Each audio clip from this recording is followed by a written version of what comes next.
And then did Hollywood call? Well, no, when Hollywood called was after I'd worked with Betty that Betty Bronson had gotten me that part for a week. Remember I told you? And this man was so nice, and he's the one that came out and said, if you'll do what I tell you. So he was an MGM scout. He might have been. I don't know. I couldn't answer for that, but it seems that he was interested enough to be able to say that to me. He said, if you'll do what I tell you, he said, if you come out in 2 years, he said, you'll take them cold.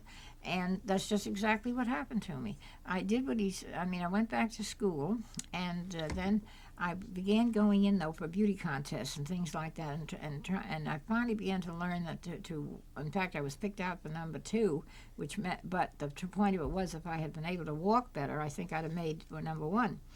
But it didn't matter, really, because we were taken around to meet all these men at the nightclubs and things like that.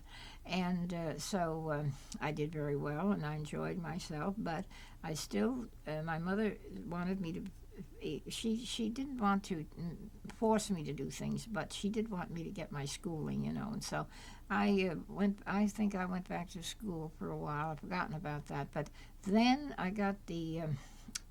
when did I get the chance? I decided that I wanted to follow this. So I went to a man who in New York. That story we already have. Now, what I need to do what's his name? I don't know his name, but you told me about that before. Well, his name was John Robert Powers. That's right. And John. Honey, it's so sweet of you but we got that one earlier. Oh, good. The only story we need now, darling, is the one about the magazine article with you and Clara Bow and the publicity man. You went to him and said, I'm going to make this my life's work. Yes. I'm going to look like me. And he was so impressed by that wonderful show of boldness. He introduced you to everybody in the staff, place. and he gave you great reviews. So if you could start that one, honey. All right, yes. As it happened, this gentleman, I decided to go to John Robert Powers. I'd heard that if anybody could help you in this type of thing, that he was very good.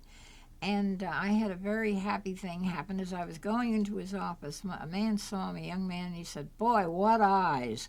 And this man heard that, I think, because I think he was interested in me anyway, but it didn't hurt, to hear something like that. And so I went in and I explained to him, I said, I don't want to model, because modeling, he used to do that even more than the other, but I said, I don't want to model, but I said, I want to get in films. And I said, can you help me?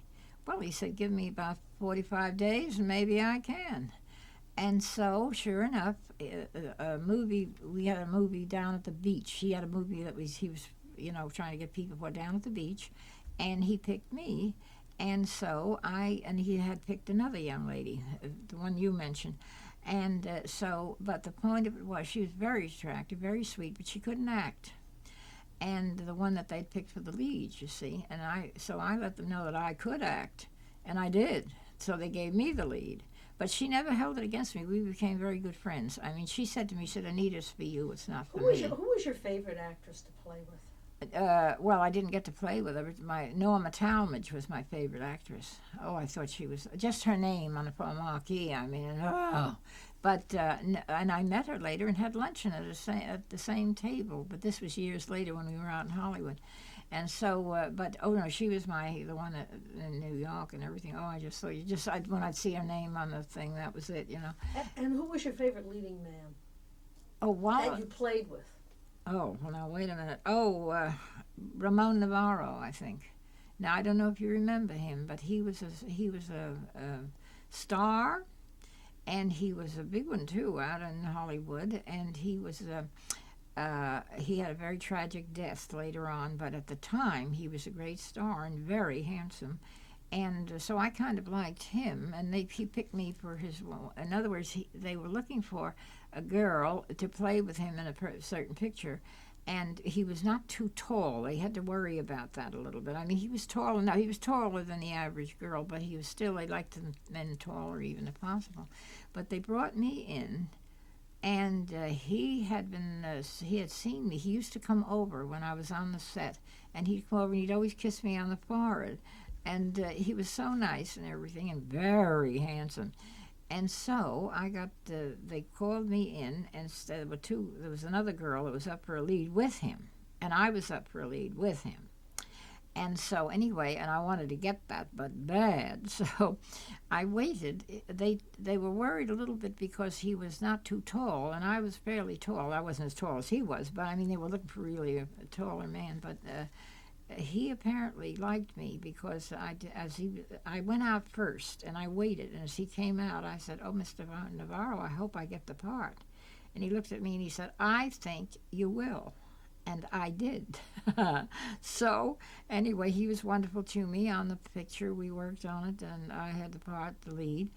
And he, at the end, I think he asked me to marry him. And I don't want to say too much about that because I'm not sure, just enough to go into it. But what was so different about Ramon Navarro from, say, Clark Gable? Oh, well, he was so much handsomer than any of them. He was fantastic looking, and at least I thought so anyway. Now Clark Gable was very attractive, very good looking, but this man, the other one, had this very fine, lovely, I mean, he was just so good looking, and he was so kind, and he was wonderful to me. And so, and he did ask me to marry him, as I remember, but I had read an article in which they said the Spanish men expected the girl to walk three things behind them and this, that, and the other. So I thought, I don't know. I guess, although my father was Spanish, but it was different because he was born here in Brooklyn, and he was also he'd gone to college here, so he was really college educated here, and can you, because rather than going into your father, can you say that for me again about you had heard that Spanish men expected women to walk 3 steps behind. That's what you meant to say. I read it. You had read it. You had What read did you it. read? I read in an article. Tell it to her. Tell it to me. Oh, I read in an article that Spanish men expected their wives to walk 3 steps behind them. I mean, not necessarily, of course, that was a way of saying that they expected the wives to, be behind them and so on. Well, that didn't appeal to me at all. I had no idea of being behind anybody. So that kind of cooled my interest in Spanish men. Good. Do you remember who the It Girl was? Clara Bow, wasn't it? Right. And do you remember there was a story with a magazine, and they wanted all the stars to look like Clara Bow? Yes. And you went in there and told them... No way. Right. Could you tell that story to Carole? Oh, yes. Okay. Yes, I'd be delighted to do it. This thing came out. At first, it was done subtly, but they came out in the movie magazines that the new girl that was going to be wanted was going to look like Clara Bow. The ones that were, tall and beautiful and so on, they weren't interested in them. Well, I was furious because I wanted to get in the movies, and that's what I had to sell. I mean, I was good looking, I photographed beautifully, and so who the heck was this guy to come out and say we were going to be you? Then nobody wanted us. So I went in to the magazine, and I said, what is the meaning of this? Or some words to that effect. I said, I intend to make the movies my life's work. And I said, and I don't look like Clara Bow, and I don't want to, or something like that. I said, I like the beautiful, tall, lovely girls and so on. Well, the man was so fascinated with me. He said, oh, I want you to meet some people. And he took me around and introduced me to everybody in the place. And so he became one of my staunchest friends.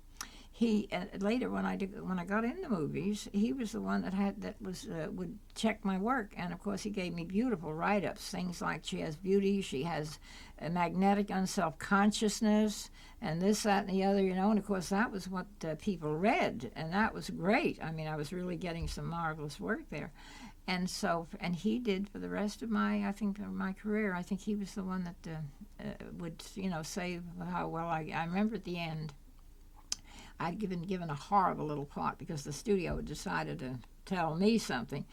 And so he said, well, I'm sorry. He said, the name of the picture was Jungle Bride. Yeah, that gives you an idea. So tell Carole what the name of the picture was. The name of the picture was Jungle Bride. That gives you an idea of what it was.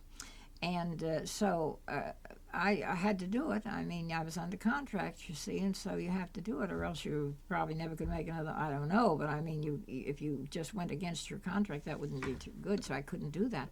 So I had to play it. And this man gave me a beautiful write-up, though, at the end. And said I must admit she didn't do much with that, but she said, "Who could?" He finished it like that. And because he had been giving me very nice write-ups, because he maintained that I had beauty and I had magnetic unself-consciousness in front of and that's very important.